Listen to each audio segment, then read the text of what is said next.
누가복음 1장 57절 말씀부터 66절까지의 말씀. 누가복음 1장이 좀 길지요. 저 뒤쪽에 있는 말씀입니다. 57절부터 66절까지 제가 봉독합니다. 엘리사벳이 해산할 기한이 차서 아들을 낳으니 이웃과 친족이 주께서 그를 크게 긍휼히 여기심을 듣고 함께 즐거워하더라. 8일이 되매 아이를 할례하러 와서 그 아버지의 이름을 따라 사가랴라 하고자 하더니 그 어머니가 대답하여 이르되 아니라 요한이라 할 것이라 하며 그들이 이르되 내 친족 중에 이 이름으로 이름하니가 없다 하고 그의 아버지께 몸짓하여 무엇으로 이름을 지으려 하는가 물으니 그가 서판을 달라 하여 그 이름을 요한이라 쓰매 다 놀랍게 여기더라. 이에 그 입이 곧 열리고 혀가 풀리며 말을 하여 하나님을 찬송하니 그 근처에 사는 자가 다 두려워하고 이 모든 말이 온 유대 산골에 두루 퍼지매 듣는 사람이 다 이 말을 마음에 두며 이르되 이 아이가 장차 어찌 될까 하니 이는 주의 손이 그와 함께 하심이러라. 아멘. 한 주간을 좀 마음이 많이 무겁게 지났습니다. 그렇죠? 여러분도 아마 그러셨을 것 같아요. 우크라이나 러시아 접경 지역에서 298명이 탄 말레이시아 민간 비행기가 미사일에 격추돼서 탑승객 전원이 사망하는 사건이 있었습니다. 이스라엘과 팔레스타인 간의 전투가 더 격화되어져서 지상군이 투입되어지고 사망한 팔레스타인 사람 숫자가 300명이 훌쩍 넘었다고 해요. 온몸을 붕대로 칭칭 감고 있는 4살 박의 아이를 침상에 눕혀놓고 아버지가 울부짖습니다. 이 아이가 텔아비브를 공격했나요? 이 아이가 예루살렘에 돌을 던졌습니까? 왜 이 아이가 이렇게 되었습니까? 마음이 많이 아프더라고요. 세월호, 이름이 세월호인데 이 세월은 안 가는 모양입니다. 여전히 거기에 그냥 스탁이 되어 있는 것 같으네요. 구조작업 돕다가 귀환하던 소방 헬기가 추락을 해서 5명이 순직을 했습니다. TV 화면마다 울부짖는 사람들의 얼굴로 또 불안한 얼굴들로 가득합니다. 기쁨이 좀 회복되었으면 좋겠는데 그런 마음을 갖다가 하나님의 말씀 한 구절이 생각이 났어요. 데살로니가전서 5장에 있는 말씀이죠. 항상 기뻐하라. 쉬지 말고 기도하라. 여러분, 그 기쁨과 기도라는 것은 어쩜 이렇게 관련이 있는 것 같습니다. 이 시간에 한번 여러분과 기도했으면 좋겠다 이렇게 생각이 들어요. 정말 많은 어려움이 있을 때 이 어려움들을 회복할 수 있는 가장 좋은 방법은 기도입니다. 여러분, 우크라이나를 위해서 한번 기도해 주시면 어떻겠습니까? 한 번도 못 가보신 나라라고요? 그럴 수 있습니다. 그러나 기도로 닿을 수 있다만 기적 아닙니까? 그곳에 분쟁이 멈춰줄 수 있도록 위해서 기도해 주시고요. 또 팔레스타인과 이스라엘에 간의 전쟁도 이제는 좀 화해가 될 수 있도록 다투지 않고 무고한 생명이 죽지 않았으면 좋겠습니다. 한국의 복잡하고 어지러진 문제도 주님 은혜 가운데 좀 해결되어져서 하나님 한국의 기쁨이 회복될 수 있게 도와주옵소서. 이 시간에 한번 조용한 음성으로 같이 한번 한 1, 2분 동안 기도했으면 좋겠네요. 아버지, 저희와 함께 하시어서 오늘 이 시간에도 하나님 앞에 나와 예배하게 하시니 아버지 감사합니다. 주님, 이 시간에 아버지 지금 전국 곳에서 일어나고 있는 분쟁과 어려움들을 위해 하나님 앞에 간구하옵나니 하나님 우크라이나에 아버지 하나님 다툼이 멈출 수 있게 도와주시고 아버지 팔레스타인 땅의 다툼이 멈춰질 수 있도록 하나님 도와주셔서 우한 생명이 더 이상 죽어나가지 않게 아버지 도와주옵소서. 골 깊은 한국 사회 아버지 하나님 다툼을 주님이 치유하여 주시옵시고 이제는 주님 땅에서 기쁨의 소식들이 들려올 수 있도록 하나님 도와주시옵소서. 오늘 시간에 하나님 아버지 마음의 상함과 어려움을 가지고 주님 전에 나온 사람들이 있다고 하면 아버지 하나님 주시는 은혜 가운데 회복의 은혜를 허락해 주시옵소서. 아멘. 아멘. 오늘 아침에 기도만이 아니라 여러분 답답한 뉴스를 볼 때마다 기도할 수 있으면 좋겠습니다. 기도해 주실 거죠? 옆에 분들하고 같이 한번 인사하십시다. 평안하시기 바랍니다. 같이 한번 인사할까요? 평안하시기 바랍니다. 누가복음 1장 굉장히 긴 성경입니다. 60절이 훨씬 70절 가까이 되어지니까 아주 긴 말씀이죠. 자, 그런데 그 긴 말씀에 가장 중요한 메시지는 두 가지예요. 하나는 세례 요한의 탄생이고 또 하나는 주님의 탄생에 대한 예고입니다. 2장에 물론 주님 탄생하시지만 1장에서부터 주님의 탄생에 대한 이야기가 적혀져 있어요. 자, 이것이 바로 누가가 전할 복된 소식, 복음의 시작이다라는 얘기죠. 사가랴의 가정에 대해서 우리가 포커스해서 다시 한번 생각해 보십시다. 사가랴는 얼마나 기뻤을까요? 나이가 많아서 거의 불가능해 보였는데 아들을 얻었습니다. 그리고 그 아들은 무엇보다도 자기 백성들에게 복이 되어질 기쁨의 소식을 전할 사람이 될 것입니다. 기쁜 소식이죠. 그런데 이 좋은 소식에 옥의 티와 같은 사건이 하나 있었어요. 그건 뭐냐면 사가랴가 벙어리가 된 것이었습니다. 사건의 발단은 이랬죠. 우리 지나온 말씀입니다만 다시 돌아가서 보면 누가복음 1장 20절의 말씀에 보라, 이 일이 되는 날까지 내가 말 못하는 자가 되어 능히 말을 못하리니 이는 내가 내 말을 믿지 아니함이거니와 때가 이르면 내 말이 이루어지리라 하더라. 천사 가브리엘이 성전에서 사가랴를 만났을 때 한 말이었습니다. 아들을 낳을 것이다 그렇게 말을 했죠. 사가랴가 아멘 못했습니다. 선뜻 믿을 수가 없었어요. 18절에 그는 이렇게 말합니다. 사가랴가 천사에게 이르되 내가 이것을 어떻게 알려? 내가 늙고 아내도 나이가 많으니이다. 못할 것이다 그런 얘기죠. 이루어지지 못할 것 같다. 그때 천사는 지금 내 앞에 나와서 서 있는 내가 천사 아니냐? 천사가 내 앞에 서 있는 것은 당연한 일이냐? 그런 반문이에요. 하나님이 좋은 소식 전하라고 내가 네 앞에 서 있지 않느냐? 그리고 다시 한번 말씀합니다. 자, 잠시 동안이지만 믿지 못함의 결과는 어려움으로 사가랴에게 찾아왔죠. 벙어리가 되는 것이었습니다. 여러분 어때요? 좋은 일이 생기면 말하고 싶지 않습니까? 만약에 여러분의 아이들이 좋은 대학에 합격했다고 하면 어떻습니까? 여러분의 남편들이 승차를 했다고 하면 어떤가요? 사업이 참 잘 돼서 번창케 되어졌다고 하면 여러분 어때요? 누구에게 말하고 싶지 않아요? 사가랴도 그랬을 것입니다. 나이가 많았는데 천사를 만났습니다. 천사를 만난 것만 해도 좋은데 천사가 그에게 좋은 소식을 전해주었습니다. 아들 낳을 거라고 말이죠. 얼마나 말하고 싶었을까요? 우리 아내가 아이를 가질 수 있답니다. 내가 아버지가 될 수 있답니다. 말하고 싶었을 거예요. 그런데 사가랴는 그런 축복은 누리지 못합니다. 아이가 잉태되어진 내내 그는 말을 못했죠. 이 말을 못한다라고 하는 표현으로 사용되어진 헬라어 단어는 코포스라는 단어였어요. 그런데 그 코포스라는 단어를 검색해 보니까 누가복음 7장 22절에도 등장을 하더라고요. 자, 거기에는 이렇게 되어 있습니다. 누가복음 7장 22절의 말씀에 보니까 예수께서 대답하여 이르시되 너희가 가서 보고 들은 것을 요한에게 알리되 맹인이 보며 못 걷는 사람이 걸으며 나병 환자가 깨끗함을 받으며 귀먹은 사람이 들으며 죽은 자가 살아나며 가난한 자에게 복음이 전파된다 하라. 자, 이 말씀 중에 어떤 단어가 코포스라는 단어일까요?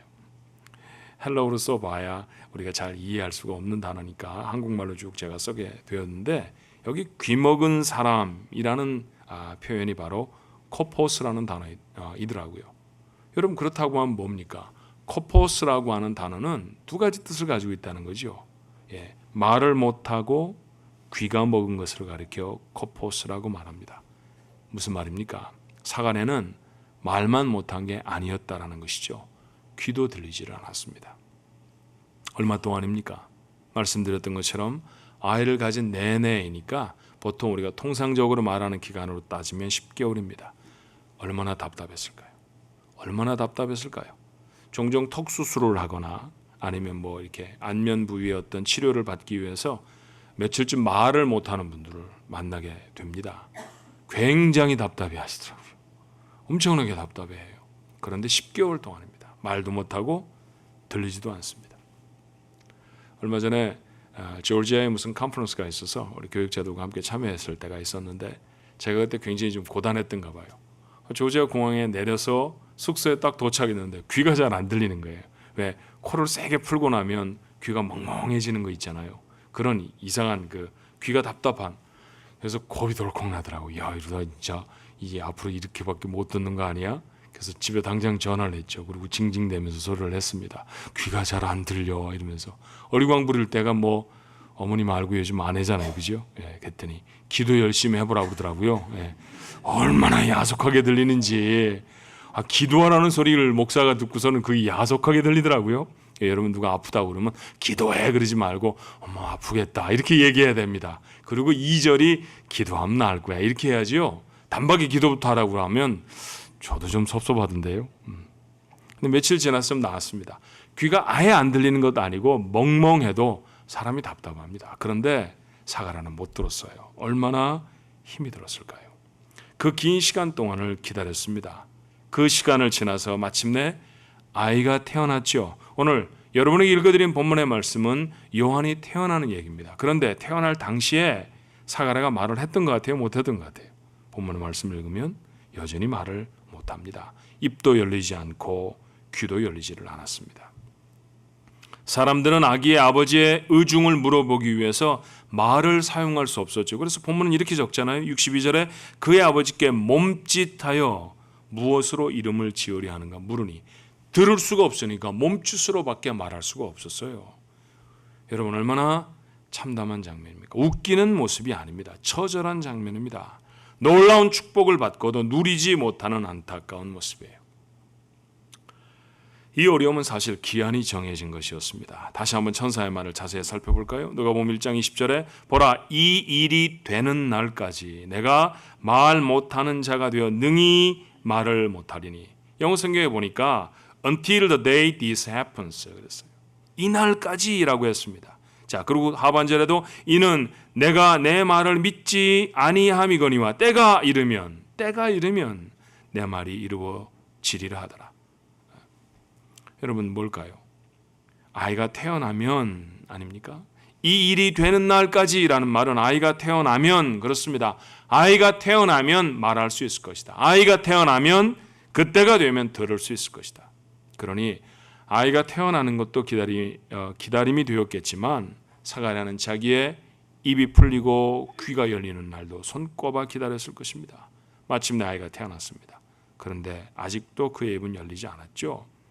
1장 59절의 말씀입니다. 8일이 되매 아이를 할례하러 와서 그 아버지의 이름을 따라 사가랴라 하고자 하였더니 자 읽어드렸던 본문의 말씀은 아이가 태어난 지 8일이 되어진 때일이었습니다.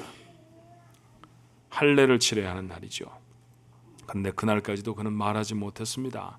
그래서 그의 친척들은 몸짓으로 겨우 그와 뜻을 나누어야 했어요. 아이가 태어나고 8일입니다. 생각을 해봤어요. 어쩌면 그 시간이 사가랴에게는 8년보다 긴 시간이 아니었을까요? 그렇죠? 얼마나 아이가 태어났는데 왜 아직 말을 못하는 거지? 아이가 태어났는데 왜 아무 소리도 나한테 들리지 않는 것이지? 영영이 못 듣는 건 아닐까? 얼마나 천당과 지옥을 오고 가면서 그의 마음은 불안하고 답답했을까요? 그의 입이 풀리고 귀가 열리기 위해서는 시간이 되는 것보다 중요한 일이 또 있었습니다. 뭘까요? 자, 이스라엘 백성에게 있어서 할례를 행할 때 그때는 보통 아이의 이름을 짓기도 하는 날이었습니다. 당시에는 가족들 중에 한 사람의 이름으로 새 생명의 이름을 짓곤 합니다.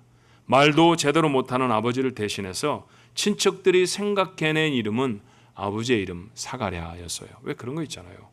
조지 W 부시 뭐 이런 거 있잖아요. 아버지가 부시니까 또 부시인데 앞에 W 이렇게 붙여서 조지 W 부시 뭐 이렇게 말하듯이 그래서 뭐 1세 뭐 또 주니어 뭐 2세 뭐 이런 이름들이 서구 사회에서 많습니다. 그 당시에 유대에도 많았죠. 주니어나 뭐 2세나 뭐 이렇게 이름은 붙이지 않았다 할지라도 아버지의 이름으로 이름하는 사람 많았습니다. 자, 그의 아버지는 무엇보다도 존경받는 제사장이었어요. 그러니 훌륭한 이름 아닙니까? 그런데 엘리자벳 엄마가 동의하지 않아요. 그리고 엉뚱한 이름을 내놓습니다. 60절의 말씀에 보니까 그 어머니가 대답하여 이르되 아니라 요한이라 할 것이라 하며 친척들 중에는 없는 이름이에요. 이렇게 만약 이름을 지으면 영문도 모르는 사람들은 늙은 사가랴가 애를 못 낳으니까 어디서 주워다 키운 애인가 봐 그렇게 생각할 것이 뻔합니다. 그래서 다시 아버지 사가랴에게 친척들이 몸짓으로 물어보았어요. 정말 이름을 뭐라고 했으면 좋겠느냐? 그랬더니 사가랴가 서판을 달라고 하죠. 그리고 아이의 이름을 요한이라고 또렷하게 적습니다. 63절이에요. 저가 서판을 달라 하여 그 이름을 요한이라 쓰매 다 놀랍게 여기더라. 사람들이 놀랐습니다. 부부가 이미 아이의 이름을 요한이라고 작정하고 있다는 사실을 알았기 때문이죠. 그런데 여러분, 그것은 작은 놀람이었어요. 그보다 훨씬 더 큰 놀람이 그 이후에 있습니다. 누가복음 1장 64절의 말씀이죠. 이에 그 입이 곧 열리고 혀가 풀리며 말을 하여 하나님을 찬송하니. 놀라운 일이 생겼습니다. 사가랴의 입이 열린 것이죠. 귀가 뚫려졌습니다. 요한이라는 이름이 마술을 부린 것일까요? 그랬을 리는 없습니다. 요한이라는 이름은 그들 가문에 익숙한 이름이 아니었어요. 관습대로 하면 다른 이름이어야 했습니다. 그런데 그들이 요한이라는 이름을 고집한 까닭은 뭘까요? 누가복음 1장 13절에 이렇게 기록되어 있습니다. 천사가 그에게 이르되 사가랴여 무서워하지 말라. 너의 간구함이 들린지라. 내 아내 엘리사벳이 내게 아들을 낳아 주리니 그 이름을 요한이라 하라. 이때부터 정해진 이름이었습니다. 하나님이 그렇게 정하라고 말씀하셨기 때문입니다. 사가랴가 이것을 들었을 때 엘리사벳은 그 자리에 없었죠. 왜냐하면 사가랴는 제사장이었고 성전 안에 들어가서 제사장의 직무를 담당할 때 천사를 만났기 때문입니다. 그 자리는 아내를 데리고 들어갈 수 있는 자리가 아니었어요. 이 이야기를 들은 사람은 사가랴였고 이 말을 들은 후에 사가랴는 벙어리가 되어버렸습니다. 그는 여러분 어떤 상상을 할 수 있습니까? 말을 할 수 없었던 사가랴가 그 말을 듣고 나와서 엘리자벳에게 자기들이 아들을 낳을 것이라는 사실을, 그리고 그 아들의 이름은 반드시 요한이라고 하는 이름을 가져야 할 것이라는 것을 사가랴는 엘리자벳에게 전하지 않았겠어요? 말도 못하고 듣지도 못하는 그가 그의 아내를 이해시키기 위해서 얼마나 열심히 몸짓으로 글로 이 일을 설명했겠습니까? 그들 부부는 그렇게 하나님의 말씀에 순종합니다. 하나님의 말씀에 순종했더니 입이 풀렸습니다. 비로소 축복이 축복으로 누려지게 되었습니다. 오늘 여러분에게 드리는 설교의 제목을 유보된 기쁨이라고 했잖아요. 정말로 기쁜 소식입니다. 아이를 갖게 될 건데 벙어리가 된다. 여러분 얘기로 한번 바꿔볼까요? 돈은 많이 벌게 될 건데 벙어리로 살 겁니다. 어때요? 그게 기쁨입니까? 병은 나을 것인데 앞으로 출입은 못합니다. 뭐 이런 거죠. 그런 것은 한계가 있는 것, 그런 걸 우리는 축복이라고 말하기가 어려워요. 사가랴도 그랬습니다. 분명히 아이를 갖는다는 것은 놀라운 축복이었지만 말하지 못하고 듣지 못한다는 것은 그것을 다 누릴 수 없었다는 것이죠. 그런데 비로소 누릴 수 있게 되었습니다. 언제요? 그가 하나님의 말씀에 순종했을 때입니다. 중요한 교훈을 놓치지 말아야죠. 축복의 완성은 무엇으로 이루어집니까? 순종으로 이루는 줄로 믿습니다. 사가랴의 교훈이죠. 성경은 축복의 책입니다. 기록되어 있는 얼마나 많은 복들이 있습니까? 페이지 페이지마다 복입니다. 근데 그 복이 다 누구 겁니까?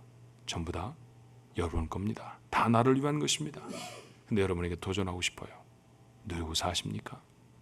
성경에 기록된 그 많은 복들을 여러분이 정말 누리고 사시냐는 거죠. 자, 한 가지만 확인해 보십시다.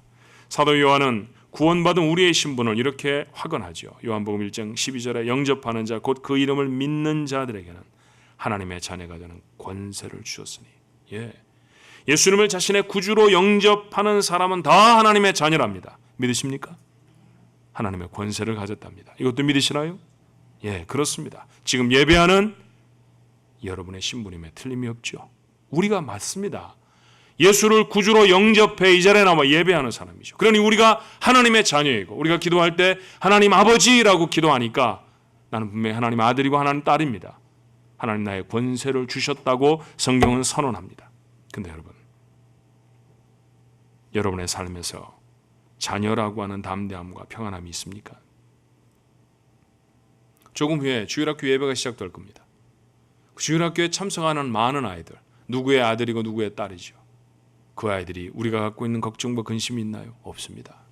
얼마나 평안한지 모릅니다. 걔네들 아버지 엄마 하나님 아닙니다. 한계가 많은 아버지고 한계가 많은 엄마들입니다. 그런데 그런 부족한 엄마 아빠 가진 아이들이 아무런 부족이 없어요. 아무런 불안함이 없습니다. 이게 자녀가 갖는 평안입니다.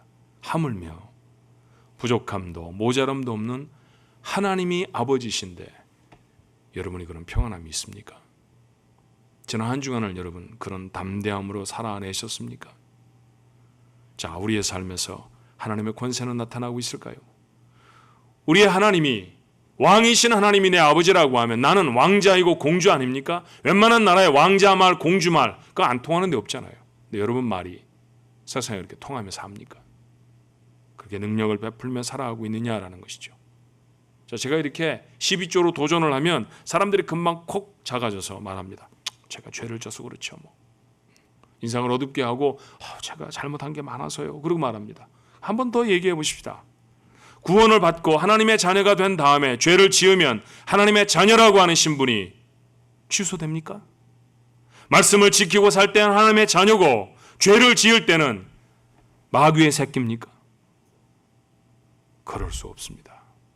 우리의 신분은 절대로 변화되지 않습니다. 그런데도 이상하게도 우리의 변화된 신분이 누리는 축복이라고 하는 것, 그것은 받기도 하고 받지 못하기도 합니다. 이상하잖아요.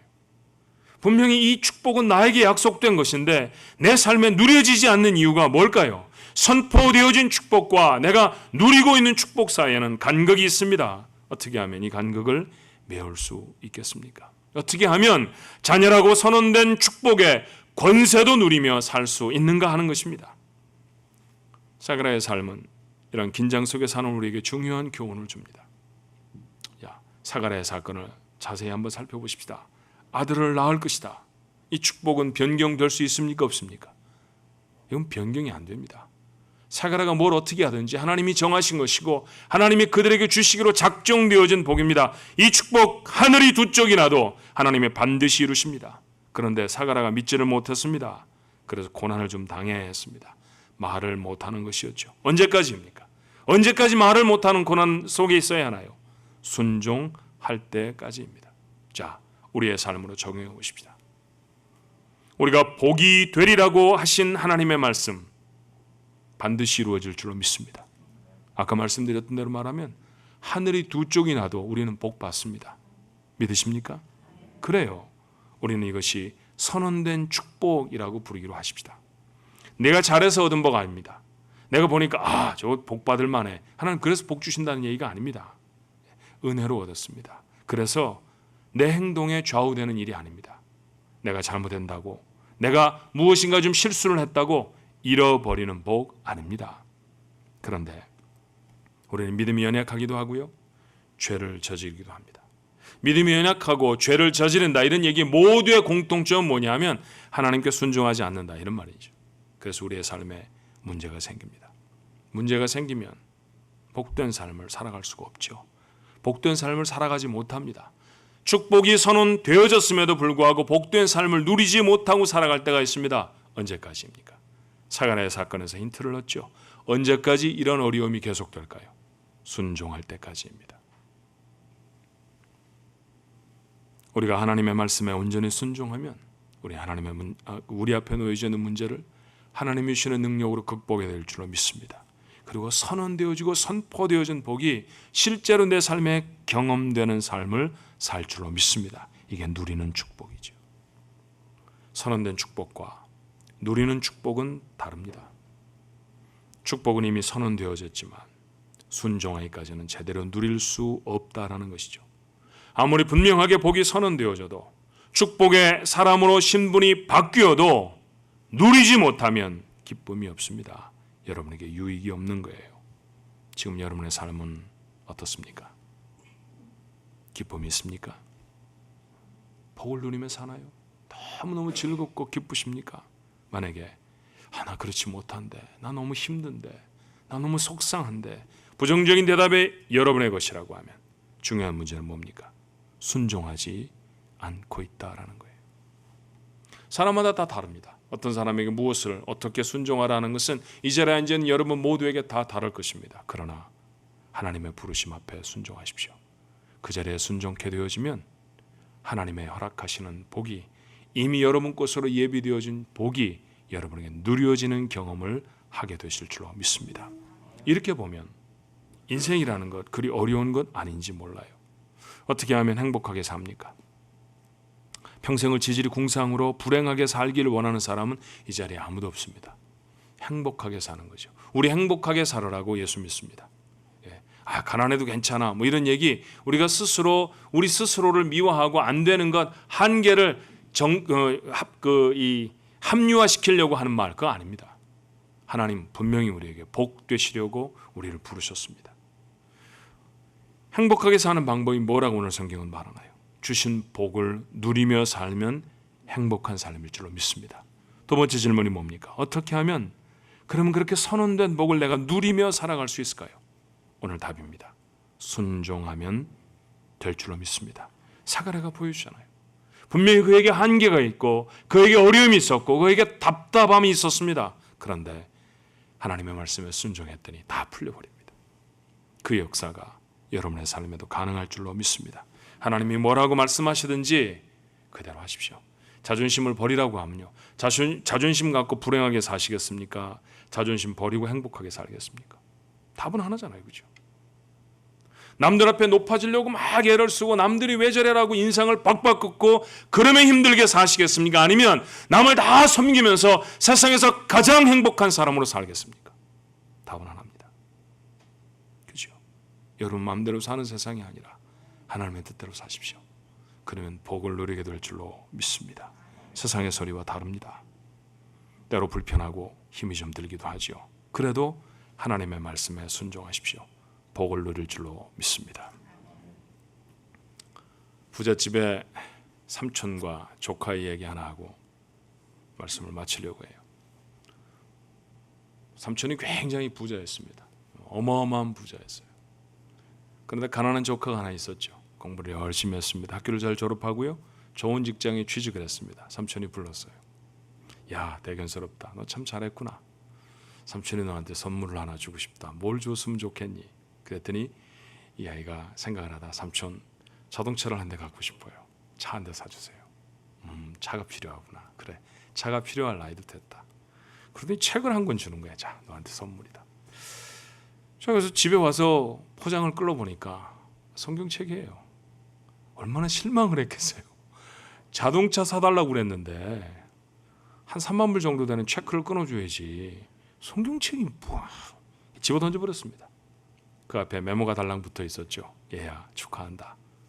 시편 119편 105절을 꼭 읽어보렴. 시편 무슨 시편, 말라빠진 시편, 무슨 뭐 시편이 뭐 자동차가 돼 뭐. 에휴 삼촌 하여튼 아유 지겨워. 노랭이 그런 노랭이가 없어. 그리고 몇 년이 지났답니다. 성경책은 그 친구의 책꽂이 위에서 먼지를 뽀얗게 뒤집어 쓰고 있었죠. 어느 세월에 참 어려운 일을 당했어요. 그래서 그 친구의 눈에 성경책이 들어왔습니다. 들었죠. 그리고서는 보니까 아직도 붙어있는 메모지가 있어요. 얘야, 축하한다. 시편 119편 105절을 읽어버려. 그래서 찾아서 읽어봤습니다. 여호와의 말씀은 내 발의 등이요 내 길의 빛이라. 그런데 그 말씀보다 먼저 들어온 게 있었어요. 시편 119편을 탁 열어보니까 체크가 한 장 떨어집니다.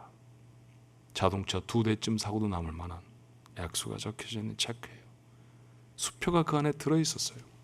그 수표 주인이 자기였습니다. 그런데 말씀에 순종하기까지 수표를 누리고 못 살아요. 우리의 모습 아닙니까? 우리의 얘기하는 것 아닐까요? 맞아요. 사랑하는 성도 여러분, 성경책을 가지고 다니는 신자에 만족하지 마십시오. 여러분이 들고 다니는 그 책에는 여러분이 누릴 복이 가득합니다. 하나님의 자녀가 살아가야 할 삶을 받아들이셔야 합니다. 당연히 세상 것과는 다르죠. 하나님의 말씀에 순종하는 것입니다. 그러면 그렇게 살면 복을 구경하는 사람이 아니라 복을 누리며 사는 사람이 될 줄로 믿습니다. 여러분의 모습이었으면 좋겠네요. 하나님, 목사님 너무너무 행복해요.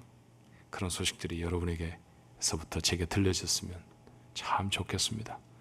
저 행복한 목사 한번 만들어 주시겠습니까? 아니, 저 말고요. 어쩌면 하나님이 여러분이 기뻐하시는 모습 보고 너무너무 좋아하실 것입니다. 예, 선언된 복, 누리기도 하는 복 여러분의 것 되기를 축원합니다. 기도하십시다. 하나님, 복이라고 하셨는데 넌 복이다, 넌 복이 될 것이다, 그렇게 말씀하셨는데 복은커녕 어려워서 죽겠다라고 생각하며 살았던 시간이 참 많습니다. 그런데 오늘 사가랴의 사건을 읽으며 묵상하며 맞다, 순종하지 않아서 선언된 복 내 것인데, 나한테 이미 내 손에 들려져 있는 수표인데 내가 디파짓하고 사용하지 못하고 내가 허락되어진 복 내 것으로 누리지 못하고 살았구나 라는 사실을 깨닫게 됩니다. 이 미련한 삶을 끝내게 하여 주옵소서. 하나님의 사람이라고 하면서도 하나님의 소리가 아닌 세상의 소리에 더 귀 기울이고 사는 우리의 모습은 복을 누리고 사는 자의 모습과는 거리가 얼마나 멀까요? 하나님 아버지, 이제는 주의 말씀에 순종하길 원합니다. 사가랴가 작은 일에 순종했습니다. 아들의 이름을 요한이라고 붙이라고 했더니 요한이라고 지었습니다. 누가 뭐래도 요한이 되어야 한다고 했더니 그의 막혔던 부분들이 뚫려지고 말하지 못하였던 혀가 힘을 얻고 말할 수 있게 되어졌습니다. 문제가 다 해결되어지고 정말로 축복을 누리고 즐기는 사람이 되어졌죠. 하나님, 이 놀라운 은혜가 오늘 이 시간에 말씀을 나누는 주의 사람들이 되게 해 주옵소서. 선포되어진 복을 바라보고 구경만 하는 자가 아니라 누리는 축복의 사람들 되어지게 역사해 주시옵소서. 예수님 이름으로 기도합니다. 아멘.